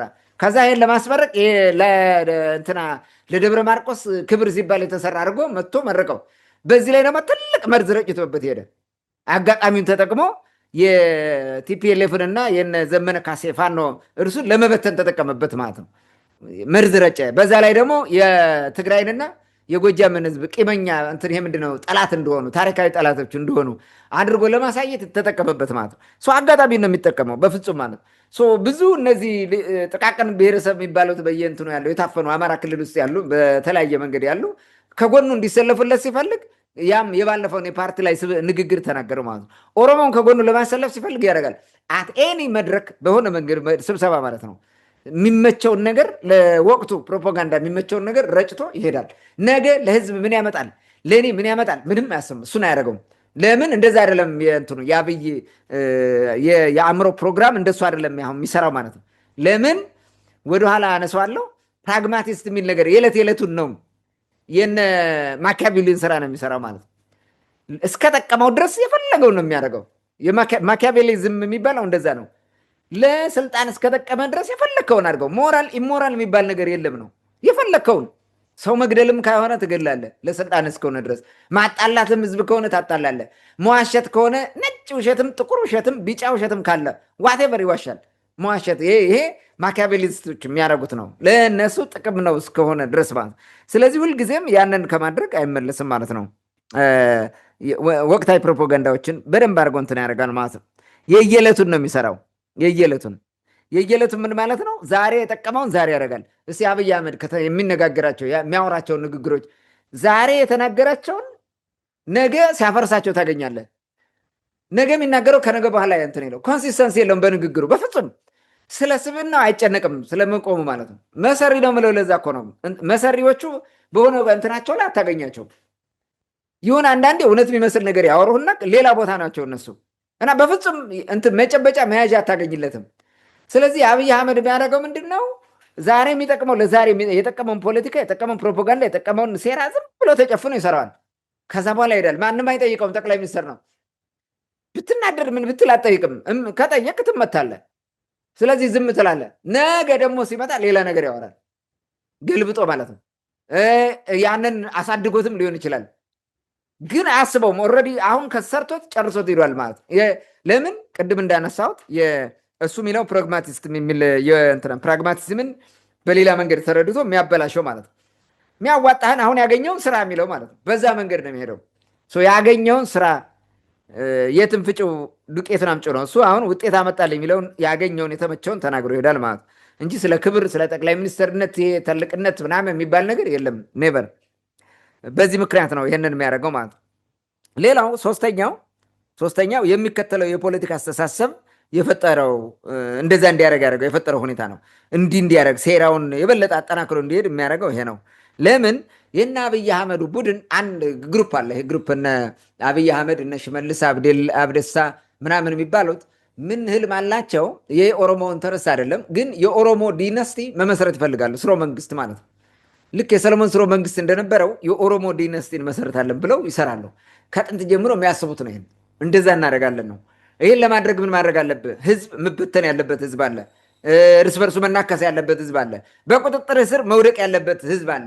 በቁጥጥር ስር ማዋል ያለብህ እንትን አለ፣ እሴቶች አሉ። እነዛን ማጥፋት አለብህ። የቆዩ እሴቶች ማለት ነው። አሁን የቆየው ኢትዮጵያዊ የታሪክ ፋብሪክ የሚባለው የታሪክ እሴት የምትለውን ማጥፋት ይፈልጋል። ያን ለማድረግ እነሱ በሚፈልጉት ለማስኬድ ማለት ነው። ከዚህ የሚመነጩ ነው። ይሄ የኦህዴዱ ግሩፕ የፈጠረው ማለት ነው። የኦህዴዱ ግሩፕ የሚፈጥረው ነው። ሁልጊዜ እሱን ዓላማ ከማሳካት አንጻር እያንዳንዱ ንግግር ይቃኛል ማለት ነው። እያንዳንዱ ንግግር ይሄ ደግሞ በዋናነት ምንድነው? ህዝቦችን መከፋፈል ነው። ያነጣጠረው ደግሞ የት ላይ ነው? በአብዛኛው ይሄ ክፍፍል ያነጣጠረው የት ላይ ነው? አማራው ላይ እና አማራ ክልል ውስጥ ያሉ ህዝቦችን እንዲሁም ከትግራይ ጋር ያለን ጉዳይ ነው በመከፋፈል የሚሰራው ማለት ነው። በዋናነት እነዚህ ናቸው አደጋ የሚፈጥሩብን ቻለንጅ የሚያደርጉን ብለው ስለሚያስቡ ከዚህ በፊት የስልጣን ባለቤት ሆነው ለረጅም ዘመናት ቆይተዋል። ስለዚህ እነዚህን ካልመታን አሁን የምንፈልገው ሊመጣ አይችልም ነው። ያን የሚያደርጉት ለኦሮሞ ህዝብ ጥቅም አይደለም፣ ለራሱ ለፓርቲው አባላትና ለራሱ ጥቅም ነው። አብይ አህመድ ስልጣን ላይ ለመቆየት የሚሰራው ስራ ነው። አራተኛው ለህዝብ ተቆርቋሪ መስሎ የመታየት እርካሽ ተወዳጅነት በሽታ ስላለበት ነው። ወደዚህ ስልጣን ሲመጣ እንዴት አድርጎ እንዳጭበረበረ ህዝቡን ማለት ነው። ለህዝብ ተቆርቋሪ መስሎ እየተጎነበሰ እየሳመ እጅ እየሳመ እያቀፈ የፈለገውን ነገር እያደረገ ማለት ነው። አብይ ማይሆነ የለም ለራሱ ሲል ማለት ነው። ስለዚህ ውሸቱም የዛ ፓርት ነው፣ መከፋፈሉም የዛ ፓርት ነው እና ፖፑሊስት ስለሆነ አብይ ይህን ያደርጋል። ይሄ ቺፕ ፖፑላሪቲ የምትለው ርካሽ የሆነ ተወዳጅነትን እንትን የማድረግ ማለት ነው። ስለዚህ አሁን ለደብረ ማርቆስ በቃ ተወደደ ማለት ጉዳታችን ሁሉ አብይ ያውቃል። ይሄን ሁሉ እንዴ የሚገርም ጠቅላይ ሚኒስትር ነው ብሎ የምስራቅ ጎጃም ዋቴቨር ጎጃም ከጎኑ እንዲሆን አማራው እንደዛ እንዲልለት ማለት ነው። ያን የማድረግ ስራ ይሰራል። ሌላውም ላይ ቢሄድ እንደዛ ነው። አይ ቲንክ ትግራዮችን በሆነ ጊዜ ሄዶ ያላቸው ነገር ያለ ይመስለኛል። እውነትም ወርቅ ናችሁ ነው ወይ ዋቴቨር የሆነ ነገር ብላቸው ያውቃል፣ ሲያጭበረብራቸው ማለት ነው። ይሄ እንደዚህ አይነት ስራ ይሰራል። ስለዚህ እነከሌ ናቸው እንጂ እንዲያደረጉን እኮ እናንተማ እንዲነበራችሁ ማለቱ አይቀርም የትም ቦታ ብሄድ። በተለይ እነዚህን ህዝቦች ለመከፋፈልና ለማራራቅ ያን ይሰራል። የወልቃይት ጉዳይ እንዳይፈታ አፍኖ የያዘው የፕሪቶሪያው ስምምነት እንዳይፈታ ችግር እየፈጠረ ያለው በዚህ ምክንያት ነው። ማን ነው የናይጄሪያውን ጡረታ የወጣ ፕሬዚዳንት ይዞ የሚያጭበረብረው ማለት ነው። የምስራቅ አፍሪካ ልዑክ የአፍሪካ ህብረት እያለ አበል እየሰጠ የቤት የተሰራ ቤት እየሰጠ ምናምን እየሰጠ እኮ ነው የሚጫወትበት። እንትን እሱ ማለት ያኛው ጥቅም እየሰራ ነው፣ ቢዝነስ ነው። ገንዘብ አሁን እንትን እንዳደረገው አድርጎ ታየዋለህ። ዛሬ ራሱ የምንድን ነው የሰላም ምክክር የሚባለው የብልጽግናው ምክክር ተገንቶ ነበረ። እሱ ራሱ ኦባሳንጆ ማለት ምን ሰራ? ጠብ የሚል ነገር የለ። የትግራይን ስምምነት የፕሪቶሪያ ስምምነት የትግባ አያቆም ኦባሳንጆ ትቶታል። የሚፈለገው ብቅ ብሎ መታየትና የሆነ ነገር ማድረግ ነው። የአብይ ከዳሚ ሆኖ ነው የሚያገለግለው ኦባሳንጆ። ስለዚህ እንዲያረገ ይቀልድብሃል ማለት ነው እንደፈለገ። ይሄ ፖፑሊስት ነው ያልኩበት ምክንያት በዚህ ነው። ሌላው ኢትዮጵያን በመከፋፈል ስልጣኑን ያለ ተቀናቃኝ ማስቀጠል ይፈልጋል አብይ አህመድ ማለት ያለ ምንም ተቀናቃኝ። እንዲህ በማድረግ ደግሞ ኢትዮጵያን በመከፋፈልና በማፍረስ የሚደሰቱ ሀገራት አሉ፣ እንደ ተባበሩት አረብ ኤምሬት፣ ቱርክ የሚባል ሀገር የመሳሰሉት። እነዚህን ሁሉ ያስደስታል በዛው እግረ መንገዱ ማለት ነው። ዛሬ እነዚህ የተባበሩት አረብ ኤምሬት ምናምን የሚባለው እየመጣ የሚሰራው ኢትዮጵያን ለማፍረስ አብረው ስለሚሰሩ ነው። አብይ አብሮ ነው የሚሰራው፣ ከፋፍሎ ደካማ ኢትዮጵያ አድርጎ እሱ ስልጣን ላይ ይቀመጣል። ሀብት እንደፈለገ ይቦጠቡጣል። አለቀ። ዘመዶቹ ምኑን ሀብታም ያደርጋል። ከዛ ያለፈ ነገር የለውም። ከዚህ አንጻር የመከፋፈል ስራ ይሰራ። በተለይ ደግሞ ስልጣኔን ያሳጥሩብኛል ህብረት ፈጥረው ብሎ የሚያስባቸው ኃይሎች ለመበተን እንደዚ አይነት ስራ ይሰራል ማለት ነው። በመጨረሻ አንድ ነጥብ ላንሳ፣ ሌላ ስድስተኛ ነጥብ ማለት ነው። ለዘመናት ጸንተው የቆዩ ታሪካዊ ህዝቦችንና እሴቶቻቸውን ማውደም ይፈልጋል። ከላይ ያነሷቸውን ሁለት ነጥቦች እውን ለማድረግ ማለት ነው። እውን ለማድረግ እነዚህን ማፍረስ ይፈልጋል። በተለይ በታሪክ በልጠው የሚያገኛቸውን ሰዎች አይወዱም። በታሪክ ከበለጥከው፣ በታሪክ ብቻ አይደለም በእውቀትም ከበለጥከው፣ በታሪክም ኢቭን በእድሜ ከበለጥከው። የሰሞኑን አረጋውያንን እንዴት አድርገው እንደተሳደበ አይተዋል። እኔ በጣም የገረመኝ የምክክር ኮሚሽን አረጋውያን እዛ የተሰበሰቡ እንዴት ጥለውት አልሄዱም ለአብይ። ዛሬም እንዴት አድርጎ ነው የቀለደባቸው። በጣም እኮ ነው የተሳደበው። በእድሜ ትልቅ የሆኑ ሰዎችም ማለት ነው። ሽማግሌ ምንም እንትን የለውም ለወጣት መስጠት አለበት ምናምን የሚል ነገር የተናገረው በጣም አቃለው ማለት ነው። በነገራችን ላይ በምዕራብ ዓለም ሲኒየር ተብለው ነው የሚታሰቡት። ሲኒየርስ ናቸው የሚባሉት። ለምን? በእድሜ ብቻ አይደለም ሲኒየሪቲ፣ እውቀቱም አለ፣ ፕሮፌሽንም አለ፣ ብዙ ነገር አላቸው። ያን መጠቀም ነው ያለብህ እንዴ። እንዲያውም ከትልልቆች ነው ብዙ ነገር የሚገኘው። ግን እሱ ዓለምን አይረዱትም እነዚህ አላቸው። በቃ አይረዱም ምን አይነት ጥላቻ እንዳለበት ብሎ ይህ ሁሉ ማየት ትችላለህ። እና በአጠቃላይ ሲኒየር የሆኑትን አይፈለግም። የኦርቶዶክሱ እምነት አሮጌ ነው፣ በቃ አሮጌ ነው። አዲሱ ወጣቱ የፕሮቴስታንት እምነት ነው የሚሻለው ብሎ ያስባል። በሱ እሳቤ ማለት ነው። ፕሮቴስታንቱን ይወደዋል ማለት እኮ አይደለም። ሙስሊሙንም እንደዛ አይነት ነገር ይለዋል። ሌላውንም እንደዛ ያደርገዋል። ይሄ የቆየው የሰሜኑ ክፍል አሮጌ ስልጣኔ አሮጌ ምናምን አረጀ ነው። ስለዚህ ለአዲሱ ትውልድ መስጠት አለበት፣ በዚህ በደቡብ በኩል የሚመጣው ነው መስጠት ያለበት ብሎ ያስባል። ይሄ ሁሉ የእሱ አስተሳሰብ ነው። ከዛ አንጻር ማየት እንችላለን። እና ጸንተው የቆዩ እድሜ ጠገብ የሆኑ ታሪኮቻችን ማጥፋት፣ ህዝቦቹን ራሱ ታሪካዊ ህዝቦችን ማጥፋት፣ እሴታቸውን ማጥፋትና ምንም ነገር እንዳልነበረው የማድረግ ስራ ስለሚሰራ ነው ለመስራት። ይሄ ደግሞ የተመቸ ሁኔታ እንትን የሚያደርገው እርስ በርስ መከፋፈል ነው። እርስ በርስ ከተከፋፈልክ ይበላሃል ጠላት የሚባለው ማለት ነው። ሊያጠፋ የፈለገው እንደዛ ነው፣ ከፋፍሎ ነው የሚያጠፋ። በአንድ መጥቶ ቢገጥምህ አይችልም። ስለዚህ እየበታተነ እየቆራረጠ ያጭድሃል ማለት ነው። ያን ለማድረግ ነው። ታንኪዩ። መልካም። እንግዲህ ይህን ሴራ መስራት ወይም ደግሞ ይህን የግጭት ካርድ መምዘዝ በተለይም በዚህ ሰዓት ምን አስፈለገው ለሚለው ጥያቄ ለሰጠን ማብራሪያ ከልብ አመሰግናለሁ። እንግዲህ በተደጋጋሚ የሚያነሱት የፕራግማቲዝም ጉዳይም ከሴራ አንጻር ነው የሚተረጉሙት። በእርግጥ ፕራግማቲዝም እንደዛ ነው ብዬ አላስብም። ትርጉሙን ብዙ ጊዜ ከሚመጣብህ ችግር ወይም ደግሞ አደጋ አንጻር ከዛ ለመውጣት አቅጣጫ የምትቀይርበት የተለያየ የመውጫ መንገዶች የምትነድፍበት ወይም ደግሞ ከራስ አይደንቲቲ ልታጣ ትችላለህ። ግን ደግሞ ከመጣው ችግር አንጻር መውጫ መንገድ ወይም ደግሞ እንደየሁኔታው የምታደርገው ለውጥ እንጂ በሴራ ስልጣንህን ለማስቀጠል የምታደርገው ተግባር ነው ብዬ አላስብም። ምናልባት ይህ ጉዳይ በራሱ ሌላ ትንታኔ የሚጠይቅ ስለሆነ ከነሱ ወይም ደግሞ ብልጽግና ከሚረዳበት ጉዳይ አንጻር፣ ያም ሆነ ይህ ግን እንዳጠቃላይ በዚህ መንገድ እየሄዱ ነው። ወደ መጨረሻው ጥያቄ እንለፍና እንግዲህ እነዚህ የሴራ ንግግሮች ወይም ደግሞ ጠቅላይ ሚኒስትሩና በዙሪያ ያሉ ሰዎች የሚያደርጓቸው የሴራ ንግግሮች አሁን እየተካሄደ ካለው የሰላም ምክክር ከሚሉት እነሱ ብልጽግና ካዘጋጀው የሰላም ምክክር ጋር አብረው ይሄዳሉ ወይ? ማለት ክላሽ አያደርጉም፣ አይጋጭም። በዚህ የሴራ ንግግር እያደረግ ህዝብ ከህዝብ የሚያጋጭ ስራ እየሰራ በአንድ በኩል ደግሞ እንመካከር ብለህ በዛ በኩል ሽማግሌዎችን እየሰደብክ የሀገር ሽማግሌዎችን ሰብስበህ እንደውም ስለ ሽምግልና ሀገር በሽማግሌ እንደሚመራ አድርገውም ሲናገሩ ሰምቻለሁ። ዛሬ ንግግር እያደረጉ በመሰረቱ በተደጋጋሚ እንደምንለው አንተም እንደምትለው ሀገር በመርህ በህግ በፖሊሲ ነው እንጂ የሚመራው በሽማግሌ አይደለም። የሀገር ሽማግሌ የራሱ ድርሻ አለው። ከህግ አንጻር ደግሞ ሀገር መመራት ያለበት በህግ ስለሆነ፣ ያም ሆነ ግን ይህ ነገር አይጋጭም ወይ የሚል ጥያቄ ወደ አንተ ላምጣ። መልካም እንግዲህ ይሄ አሁን እና አብይ አህመድ የሚሰራው ስራ እና እንትኖቹ ካቢኔ የሚሰሩት ሴራ እና የምክክር ኮሚሽኑ ወይንም ምክክር የሚባለው አሁን ዛሬ የተጀመረው ስብሰባ እንዴት አብሮ ይሄዳል ነው። በመጀመሪያ ምክክሩ ራሱ የሰላም ምክክሩ የሚባለው እኮ ከአብይ ሴራ አንዱ እኮ ነው። ራሱ እኮ የሴራው መሳሪያ ነው። አንድ ሴራ እኮ ነው። ልክ ሂዶ እንደሚከፋፍል እንደዛ እንደሚያደርገው ዲስ ኢዝ አናዘር ሴራ ነው። ይህ ራሱ ሳቦታጅ ነው።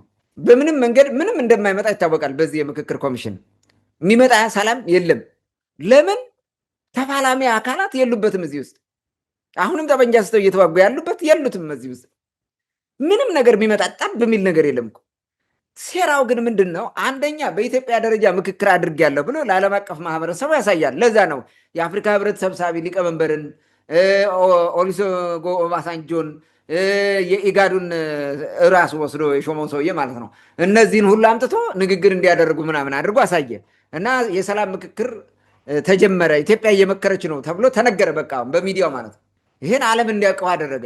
ስለዚህ አሁን ዓለም ስለ ኢትዮጵያ አብይ ስለሚመራት ኢትዮጵያ ያለውን ኢሜጅ ይቀይራል ማለት ነው እና እነዚህ የሰላም ስምምነት ተደርጎም ሰላም አላመጡም ተብሎ ከነዛኛው ከሚፋለሙት ጎን እንዳይሆን የማድረግ ስራ ነው። ይሄ ሴራ ነው፣ ሌላ ነገር የለውም።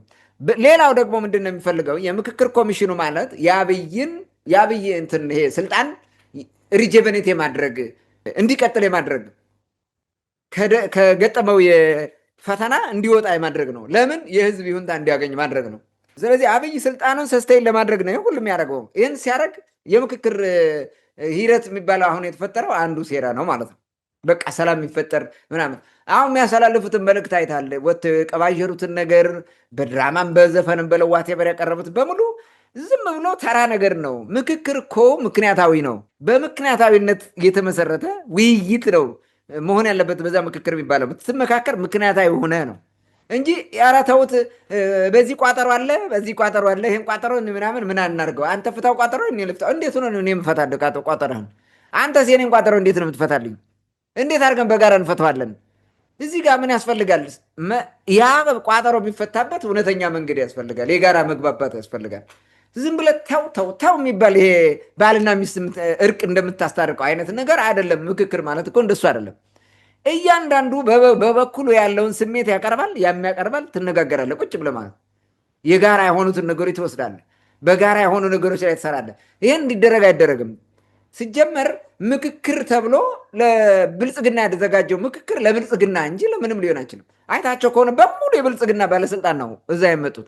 የከፈቱትም ንግግር የሚያደርገው ጠቅላይ ሚኒስትር ነው ወጥቶ የተናገረው እና እነዚህ የመንፈሳዊ ስራቸውን ትተው ይሄ ዝም ብለህ በየፖለቲካ መድረክ የሚወጡ የሃይማኖቶች ጉባኤ ምናምን የሚባል በሃይማኖት ስም የተሰባሰቡ ሰዎች አሉ። እየወጡ አቡነ ዘበሰማያት የሚል ወይ የሆነ ጸሎት የሚጸልዩ ማለት ነው። መጀመሪያ እኔ እኮ በጣም የሚገርመኝ ማለት ነው የሰላም ወይም ወደ አንድነት ልንመጣ ሰላም ልናመጣ ነው ብለህ ምናምን ነው ስብሰባው ላይ ወጣው መድረኩ ላይ ኦኬ። እነሱ ራሱ በአንድ ፈጣሪ ተፈጥረው የተለያየ ሃይማኖት ይዘው ነው የሚያወሩት። ያኛው በዛ ይጸልያል፣ ይሄ በዚህ ይጸልያል። 5 ነው 4 ወጡ ዛሬ አይደል? 4ቱም ነው 5ቱም 5 2 የፕሮቴስታንት፣ 1 ካቶሊክ፣ 1 ሙስሊም፣ 1 ኦርቶዶክስ። ለምን ሌሎቹ እንዳልወጡ አይገባኝም። ለምን እንዳልወጡ ማለት ነው። ከፌርነስ አንጻር ስታይ ፌር አይደለም። ኦኬ እነዚህ ጸለዩልን። የትኛውን ነው ፈጣሪ የሚሰማው? አሁን ማን ነው ኢትዮጵያን ወክሎ የሚናገረው? እዚህ ውስጥ ምንድን ነው የሚጠቅመው? አሁን ይሄ ምንም እኮ አይጠቅምህም። ሃይማኖት ነው። በየቤቱ በየተቋማቱ ሆኖ ይጸልይልን ስለ ሀገሪቱ ማለት ነው። ምን ሊያደርግ ነው መድረክ ወጥቶ የሚጸልየው? የኦርቶዶክስ ይጀምራል፣ ይሄ ሙስሊሙ ይጀምራል፣ ካቶሊኩ ይጀምራል፣ በቅደም ተከተል ፕሮቴስታንቱ እያለ እንትን ይላል። ከዛ በኋላ ይኸውልህ መጀመሪያ እነዚህ መቼ እንደሆኑ አንድ እኮ አልሆኑም። ይሄ ሁሉ የአብይ መጫወቻ ነው። ቀደም ብሎ ኢህአዴግ ነው ይህን ከርድ እንትን የሃይማኖቶች ምናምን ብሎ የጀመረው ዜን እና አብይ ደግሞ በደንብ አድርገው ተጠቀሙበት። መቀለጃው ማለት ነው። የሴራው አንድ አካል ሆኖ ያገለግላል። በጣም ነው የሚያሳዝነው። ስለዚህ ይሄ የምክክር ኮሚሽኑ የምንለው አብይ ከሚሰራቸው ሴራዎች ወይም ብልጽግና ከሚሰራቸው ሴራዎች አንደኛው ሴራ ነው። ያው የተለመደ ሴራ ነው። 4 ዓመት ወሰደ ዋቴቨር ምናምን እያሉ ቢያወሩትም ማለት ነው። ራሱ ያቋቋመው ለጥቅሙ ነው። በምንም መንገድ ህዝብ ሊጠቅም አብይ ያቋቋመው ኔቨር አገር ሊጠቅም አብይ አያቋቋምም። አብይ አገርን በመጥቀምና ህዝብን በመጥቀም ላይ የሚሰራው ስራ ምንም ነገር የለም። ዋቴቨር ልማት ብሎ የሚሰራ ለራሱ ሴራ ነው፣ ለማሳያ ነው።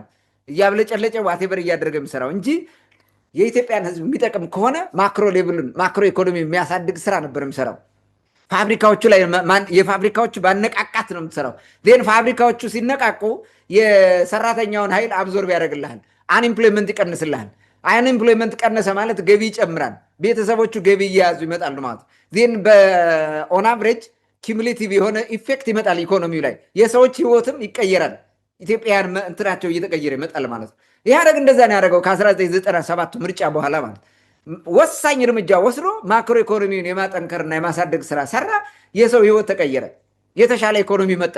አብይ በአይኤምኤፍ ገንዘብ አምጥቶ እዚህ ጋር አከማችቶ እንደፈለገ ያደርጋል። ግን ደግሞ ለህዝብ ጠብ የሚል ነገር የለውም። በዛ ላይ የመጣው የኑሮ ውድነት ሌላው ነገር ነው። ከዚህ በላይ ሌላ ሊያመጣ አይችልም። ስለዚህ አብይ የሚሰራው ስራ የፈለገ ቢሆን ስልጣን ላይ ሊያቆየው የሚችለውን ነው እንጂ የሚሞተው ለህዝብ ወይም ለሀገር የሆነ ለውጥ ሊያመጣ ይችላል፣ መሰረታዊ ለውጥ ያመጣል የሚል ነገር መስራት አይችልም፣ አይሰራም። ፍላጎቱም የለውም። እንደዛ አይደለም ቅድም ካነሳናቸው ባህሪዎች አንጻር ማለት ነው። እናም እንግዲህ ከራሱ አንጻር ስትመለከተው ይሄ ምክክር ኮሚሽን አሁን የምክክር የምትለው ከራሱ አንጻር ስታየው አዎ አብረው ይሄድለታል። ምንም ችግር የለውም። የሴራው ፓርቲ ስለሆነ ማለት በቃ አብረው ይሄዳል። የእሱ ንግግርም የዛም ንግግር እንጂ እሱ እኮ ፉከራ እኮ ነው የተናገረው። ዛሬ ወጥቶ እኮ አቀራቶ ነው የመጣው። አሞራዎቹ ምናምን ይሄ ፍሪዳ ምናምን እያለ ያወራውን ተመልከተው። ሄደ ተመልሰ ማለት የሆነ ስድብ ምናምን እኮ ነው ምክክር ሰላም ምናምን ብለ ሄደ የተናገረውን እና የብልጽግናን ጀግንነት የብልጽግናን አንበሳነት ነው የነገረን። ሌላ ነገር የለም። የምክክር ኮሚሽን እኮ ብልጽግና ይውረድልን ሊል ይችላል አይደል? ፌር ከሆነ መንግስት ይልቀቅልን፣ ችግሩ ፈጣሪው እሱ ነው ከተገኘ ማለት ነው። በምክክሩ ግን እንደዛ እንደማይሞከር እየነገረን ነው። እሱ የሚፈልጋቸው ለውጦች እንዲመጡ ብቻ ነው የሰበሰበው። ዜን ይሄ የሴራው ነው ያልኩት ለዚህ ምክንያት ነው። ለኢትዮጵያን ደግሞ ዝም ብሎ ለኢትዮጵያን መታለል አመላቸው ልማዳቸው ስለሆነ ችግር የለውም። በቃ ሂደዋል። አንዳንዶቹ አበል ያገኛሉ፣ የተለየ ነገር የለውም። አንዳንዶቹ ብልጭልጯን አዲስ አበባ አይተው ይመለሳሉ፣ ከገጠር ሄዱ። ከዚህ ያለፈ በህይወት ለኢትዮጵያ ህዝብ ጠብ የሚል ልዩነት ምናምን ሊያመጣ አይችልም። ስለዚህ አብይ አህመድ የተናገረውም ለውጥ አይመጣም፣ እንዲያውም ማፍረስ ነው። የሰላም ይሄ ምንድን ነው ምክክር የሚባለው እርስ በርስ ከማፍረስ ያለፈቀ ነገር የለውም። ሰይጣን ለራሱ ለግብሩ ከመጽሐፍ ቅዱስ ይጠቅሳል ይባላል። ልክ እንደዛ ዛሬ የህዝብ ስም ሲጠሩ ነበረ፣ ብሔር ብሔረሰብ ስም ማለት አብይ ብሔር ብሔረሰብ ስም ጠርቶ ያውቅም? ከመጣ በኋላ ለማጥፋት እኮ ነው። የኢትዮጵያ ህዝቦች የተባለው መቀየር አለበት። የኢትዮጵያ ህዝብ ነው ያለ ጀግና እኮ ነው። ምን ማለት ነው? ብሔር ብሔረሰብና ህዝብ የሚባል አያስፈልገንም፣ በቃ ይሄን ሁሉ አጥፋ ነው።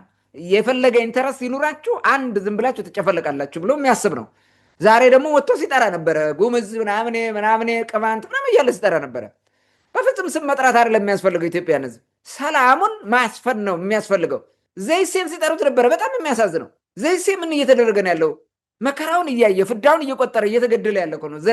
የዘር ማጥፋት እየተፈጸመበት ያለ ህዝብ እኮ ነው። ግን ይጠሩታል እዚህ መጥተህ ማለት ይህ ቀልድ ነው እና የሚያመጣው ለውጥ የለም። እነሱ ይናገራሉ፣ ኢትዮጵያን ግን ዝም ብሎ ነው የምታለሉት ብዙዎቹ ማለት ነው። በተለይ ይሄ ካድሪ ምናምን እየተሰበሰበ የሚሄደው ከዚህ ያለፈ ነገር የለውም። ብዙ ሰው አይፈልገውም። ትልልቅ የፖለቲካ ፓርቲ መሪዎች እዚህ ጋር አይሳተፉም፣ የሉበትም። ፍሮም ዘ ቬሪ ቢጊኒንግ ተቃውሞታል፣ አለቀ። ምንም እንደማያመጣ ያውቃሉ። ይሄ የመንግስት አንድ ክፍል ነው ወይም የብልጽግና መንግስት የሚሰራው ስራ ነው ብለው ትተውታል። ስለዚህ የሚመጣ ተስፋ ያለ የሚመስለው አለ። በጣም ብዙ የዋ ቅማንቶችም ራሱ አንዳንድ ቅማንቶች በዚህ የሚመጣ ለውጥ ያለ ይመስላችኋል? የመጨረሻ ማለት ነው። አንድ የሚመጣ ለውጥ የለም በዚህ በኩል ማለት ነው። በፍጹም ሊመጣ ስለማይችል እና አብሮ አይሄድም። የስ አብሮ የማይሄደው ለምንድን ነው መሰለ? አብይ ሲሰራ የነበረው ቅማንት አማራ ክልል ውስጥ ምንም አይነት ባለቤትነት የለውም ብሎ ተናገረ። ጎንደር ላይ ሄዶ ሌሎችንም አገዎችንም እንደዛ ብሎ ነገረ። ከዛ በኋላ አሁን ይሄ ተመካክሮ ምን ታመጣለህ? እዛ ሄደ ይሄ ምክክር ኮሚሽን እንዲያው አመጣ ምናምን ከተባለ ለአማራ ልሂቅ ለኦሮሞ ልሂቅ የሚጠቅም ሊሆን ይችላል። ከዛ ባለፈ ምንም ማንንም አይጠቅም። ለሊቃኑ ነው ያ ማለት ለብልጽግና ማለት ነው። ኢትዮጵያን እንደዚህ በአብይ ማጭበርበር ብዙ ጊዜ ነው የሚጭበረበረው። ወደ ስልጣን ሲመጣ አጭበረበረ። አሁን ደግሞ በምክክር ኮሚሽኑ ያጭበረብረዋል። የኢትዮጵያ ሕዝብ ደግሞ መጭበርበር ልማዱ ነው። ምንም ማድረግ አይችልም። ከተበላ በኋላ ነው የሚነቃው ሀበሻው። መጀመሪያ እየነገርከውም አይሰማም። ከተበልቶ ሲያልቅ ማለት ነው። ልክ በሳት ተቃጥሮ እንደሚያለቅሰው ልጅ ማለት ነው። እንደዛ ነው። ስለዚህ አሁን ይሰብሰቡ፣ ችግር የለም። ምንም የሚመጣ ለውጥ የለም። ከንግግሩም አጠቃላይ ከመግቢያውም እኮ አየነው፣ በፊትም ስንነገረው ስለነበረ ማለት ነው።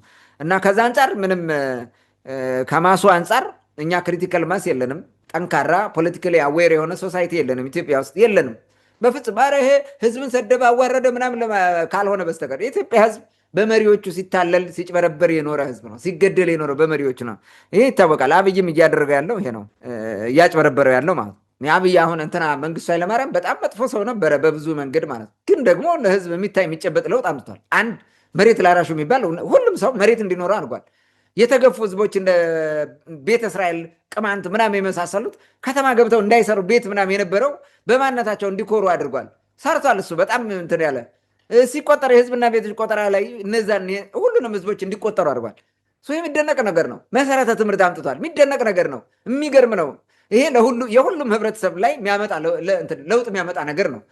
ይሄ ትልልቅ ነገር ያመጣ ማለት የደን ጥበቃውን ተመልከተው። ደን ጥበቃ ሄዶ የሆነ ጎርጂ ምናምን ይሄ ምንድን ነው የሆነ ወንዝ ሂደህ አካባቢ ምናምን መዝናኛ ትሰራለህ። ኢትዮጵያ ህዝብ መች መዝናናት አማረው? መዝናናት እኮ እየየም ሲደላ ነው እንደሚባለው እንኳን ልትዝናናበት ማለት ነው። እና ከዚህ ያለፈ ነገር የላቸውም። አብይ ዛሬ ባደረገው ንግግር ቅድም እንዳነክሳው ሲፎክር የነበረ ፍላጎቱን በደንብ አድርጎ ነው የነገረን። የትግራይን ሰላም ዳር ሳያደርስ የቀረውን እነ ኦባሳንጆ መጥቶ ከእነሱ ጋር ሲቀልድ እንደነበረ ማየት አለበት ሰው። ይህን ነው መረዳት ያለበት። ምናልባት አሁን እስከተናገር ነው ከአብይ ጋር ቅድም ከሚያደርገው ሴራ ከፋፈል ጋር በተያዘ እንደው እንደ መፍትሄ አንድ ነገር ልበል። አንደኛ ህዝቡ የአብይን አደገኛ ባህሪ መረዳት አለበት። አብይ ለህዝብ እንደማያስብ ማወቅ አለበት። በፍጹም ለህዝብ አያስብ። ተጨፍነው የሚደግፉ ሰዎች እውነት ይመስላቸዋል፣ የሚያጨበጭቡ ማለት ነው። የህልም እንጀራ የእርጎ ባህር ውስጥ ገብተው የሚዋኙ ሰዎች ሊሆን ይችላል ለጊዜው። እርሱ ገንዘብ የሚከፍላቸው ኢትዮጵያውያን ብቻ ሳይሆን አፍሪካውያን ብዙ እንትኖች አሉ፣ አክቲቪስቶች ይህን እንዲያደርግ ማለት ነው። አብይን ፕሮሞት የሚያደርጉ አሉ፣ ተጨፍነው ማለት ነው። ምንም ነገር መረጃ ሳይኖራቸው እንደፈለገ የሚያደርጉ ማለት ነው። እነሱ እውነትን ሊመስላቸው ይችላል፣ ግን በተግባር ግን አብይ መሰሪ ነው። ይህን በደንብ አድርጎ መረዳት ያስፈልጋል። ሌላው ህዝቡ ሁሌም ከመታለል ወጥቶ መብቱን ማስከበር አለበት። መታለል መጭበርበር የለበትም። እኔም ልሁን ማንም ቢሆን ማጭበርበር የለበትም፣ ህዝቡ እንዳይጭበረበር ማለት። ስለዚህ ህዝቡ ይቀበላል አይቀበልም እንድትል ነው ማድረግ ያለበት እንጂ ዝም ብሎ ህዝብን ተው ችግር የለም እኛ እንትን እንለዋለን እናውቅበታለን እያለ በሚዲያ አፍኖ ይዞ እንደፈለገ እንደሚጫወትበት መሆን የለበትም። ስለዚህ ህብረተሰቡ መንቃት አለበት። እስከ መቼ ነው ይህን ሁሉ? ዛሬም የመስፍን ወልደ ማርያም እንቦጭ እንዝጭ መስራት የለበትም። ሁሌ እንቦጭ እንዝጭ ማለት ሁሌ በቃ መበላት፣ መታለል፣ መጭበርበር በሆኑ ያሳዝናል እና ከዚህ መቆም አለበት። ሌላ ነጥብ ደግሞ ምንድነው? ጥላቻ ዘሪ አብይ አህመድ ሰላም እንደማያመጣ ማወቅ አለበት እና ከዚህ የምክክር ኮሚሽን አሁን ሰላም እጠብቃለሁ ምናምን የሚባል ነገር የለም። ኔቨር። እሱ ሰላም እንደዛ አይደለም የሚመጣው፣ መንገዱ ላይ ስላልሆኑ ማለት ነው። የብልጽግና ሴሬሞኒ ነው። ሴሬሞኒ ሲያልቅ ተዝናንታችሁ 1 ወርም ጨረሰ 20 ቀንም ጨረሰ ተዝናንታችሁ አበል ይዛችሁ ትሄዳላችሁ። በቃ አለቀ። ከዚህ ውጭ የሚመጣ እንትን የለም። ህብረተሰቡ እዛ የተሰበሰበ 4000 ምናምን የሚባል ሰው ወኪሎች ናቸው ይላል። ማነው ወክሎ የለከው? ማንም እኮ ወክሎ የለካቸው የለም። እነሱ እኮ ናቸው የመረጧቸው። ማንም ህዝብ ተሰብስቦ ነከሌ እንከሌ ብሎ መርጦ መርምሎ የላከ የለም። በየወረዳው ካድሪ የመለመለው እንዳለ ከካድሪ ጋር ሆኖ መጣ፣ አለቀ። እነሱ የሚፈልጉትን አመጡ እና የህዝብ ወኪሎች ናቸው ይላል። ማን ነው የወከለው? በየትኛው ምርጫ ነው መርጠን የወከልናቸው? የለም፣ ውሸት ነው። ስለዚህ እንደዛ ይላሉና ይሄ ውሸት መሆኑን በዛው ማየት መረዳት ያስፈልጋልና ከአብይ አህመድ ሰላም እናመጣለን ብሎ የሚጠብቅ ካለ የኢትዮጵያ ህዝብ በጣም የዋህ ነው ማለት ነው። በፍጹም ያን የመሰለ የቀደመ የነበረ ሰላም ድፍርስርስርስርስ አድርጎ አፍርሶ ሁሉን ነገር አጥፍቶ በዜሮ አባስቶ ዛሬ መከራ ውስጥ የከተተን አብይ አህመድ አይደለ እንዴ? ምንም ሌላ አካል እኮ አይደለም። ብልጽግና ውስጥ ሌላ ልትለው ትችላለህ አይደለም። እሱ ነው ዋናው ኢንጂነሩ። ይሄንን ሁሉ የሚዘውረው እሱ ነው፣ ሌላ ነገር የለም። ስለዚህ ከአብይ ሰላም የሚጠብቅ ካለ የዋህ ነው ማለት ነው። በመጨረሻ የፖለቲካ ኃይሎችም ወደ አንድ መምጣትና አብይን መገዳደር ቢችሉ ተገቢ ነው ብዬ አስባለሁ። የፖለቲካ ኃይሎች የሚባሉት ማለት ሁሉም በየብሔሩ ተቀምጦ ምናምን ይጃጃላል። የፖለቲካ ኃይል ማለት ላይክ አሁን ዲሞክራት የሆኑ የኦሮሞ የፖለቲካ ኃይሎች፣ ዲሞክራት የሆኑ ሜይ ቢ የአማራ የፖለቲካ ኃይሎች ካሉ፣ ሌሎችም የትግራይም በአንድ ላይ መቆምና ይህንን ማጭበርበር መታገል አለ መጋፈጥ አለባቸው። መገዳደር ያስፈልጋል ማለት ወደ አንድነት የሚመጡትና አብይን ቻለንጅ አድርገው በአሰላለፍ ቻለንጅ አድርገው ወደ ሰላም እንዲመጣ ቢያደርጉት እነርሱም ሰላም ፈላጊ ቢሆኑ ማለት ነው። ነገር ግን ሰላም የማይፈልገው አብይ አህመድ ነው። በነገራችን ላይ አብይ አህመድ ሰላም የሚፈልግ ከሆነ እነዚያም ሰላም እንዲፈልጉ ሆነው ወደ ሰላም ቢመጣና ችግራችን በጋራ የእውነት እርቅ አድርገው ቢታረቁ ደስ ይለኛል። የሁለት እርቅ ማለት ነው። ይሄ በጫካ የተደበቀውም የሚዋጋው በመንግስት ላይ ነፍጥ አንስቶ መንግስት የሚባለው የምር መታረቅ የሚችሉበትን መንገድ ቢመጣ ጥሩ ነው። ግን ብልጽግና የሚባል በአብይ አህመድ እየተመራ በፍጹም እርቅና ሰላም ሊመጣ አይችልም። አይተ ከሆነ ወደ ውይይት ኑ እኛ ለመወያየት በራችን ክፍት ነው የሚል አምጥቶ ያስገባል። የእሱ ያደርጋል። በቃ ሌላ ነገር የለውም። እያቸው አንዳንዶቹን እንዲያውም ማስተርስ ሁሉ እያለበሷቸው ነው። የማስተርስ ልብስ ፎቶ ምናምን ሁላ እየሰጡ ያስነሷቸዋል። እየገቡ ማለት ነው ይወስዱሃል። እንደዛ ነው። የተለየ ከሆንክ ደግሞ ትመታለህ። አይቀርልም። እየጠፉም አሉ እኮ የእውነተኛ እንትን ከሆንክ ማለት ነው። አለበለዚያ ደግሞ የሆነ ነገር ያደርጉልሃል። አለቀ። ስለዚህ ይህንን ነገር መረዳት ያስፈልጋልና ኢትዮጵያ ያለችበትን ሁኔታ በመረዳት የፖለቲካ ኃይሎች ወደ አንድነት መምጣትና የገዢውን ፓርቲ የሚገዳደር ጠንካራ የሆነ የፖለቲካ አቋም ሊኖራቸው ይገባል። እየተልፈሰፈሱ እዛ የምርጫ ቦርድን ድጎማ ምናምን እየጠበቁ የሚቀመጡ ኢስ ቬሪ ዲፊካልት። ምንም አይነት ነውጥ ሊያመጡ አይችሉም። ታንክ ዩ። መልካም። በመጨረሻ እነዚህ የሴራ ንግግሮችን አሁን እየተካሄደ ያለው የሰላም ምክክር አብረው ይሄዳሉ ወይ ለሚለው ጥያቄ ለሰጠን ማብራሪያ ከልብ አመሰግናለሁ። በመጨረሻም የመፍትሄ ሀሳብ ሊሆኑ የሚችሉ የተወሰኑ ሀሳቦችን ጨምራል። እንደ አጠቃላይ ችግሩ ግን ሲታይ ቅድም እንዳልከው የብሔሩ ስም ወይም ደግሞ የመጣበት ማህበረሰብ ስም ሲጠራ የሚያጨበጭበው አካል ነው ችግሩ ለምን ብሎ መጠየቅ አለበት። ስለዚህ የማህበረሰብ ንቃተ ህሊና አሁንም ክፍተት እንዳለበት ማሳያ ነው። ይህ በግልጽ መነገር አለበት። ስለዚህ አምኖ መቀበል እና አስፈላጊውን ትግል ማድረግም ተገቢ ነው ማለት ነው። እንደ አጠቃላይ አሁን ህዝቡ የሚፈልገው ሰላም ነው። ከዛ በዘለለ የኑሮ ውድነቱን ማረጋጋት ነው የሚፈልገው። ስለዚህ ቅድሚያ መሰጠት ያለበት ቅድሚያ ይሰጣል። አለበለዛ ደግሞ ልክ አሁን ብልጽግና እንደሚያደርገው እንደዚህ እየተናቆረ ይቀጥላል ማለት ነው። አንዳንድ ንግግሮችም ይህ የምክክር ኮሚሽን ከዚህ በኋላ ሌላ ለኢትዮጵያ ህዝብ ማንም መጥቶ ህገ መንግስት አይጽፍለትም እናንተ ታዘጋጃላችሁ የሚል አቅጣጫዎችም ሲሰጡ ነበረ። በሂደት እንግዲህ መጨረሻ ላይ ምን ሊሆን ይችላል? እንደተባለው ባለፈውም እንደተወያየንበት የብልጽግና መንግስትን የሚጠቅሙ ነገሮች ብቻ እዛ ላይ ይነገራሉ ወይም ደግሞ ይዘጋጃሉ። ተግባራዊ ለመሆን ግን ይሳካል ብዬ አላስብም፣ ቅድም እንዳልከው። ምክንያቱም ወደ መሬት አውርዶ መስራት ትንሽ አዳጋችም ስለሚሆን እሱን አብረን የምናይ ይሆናል ማለት ነው። ውድ አድማጭ ተመልካቾቻችን ሀሳብ፣ አስተያየት፣ ጥያቄ ካላችሁ እንደተለመደ በውስጥ መስመር ላኩልን፣ መልሰን ወደ እናንተ የምናደርስ ይሆናል። ለዛሬ በዚህ ቃን መልካም ጊዜ ሁላችሁ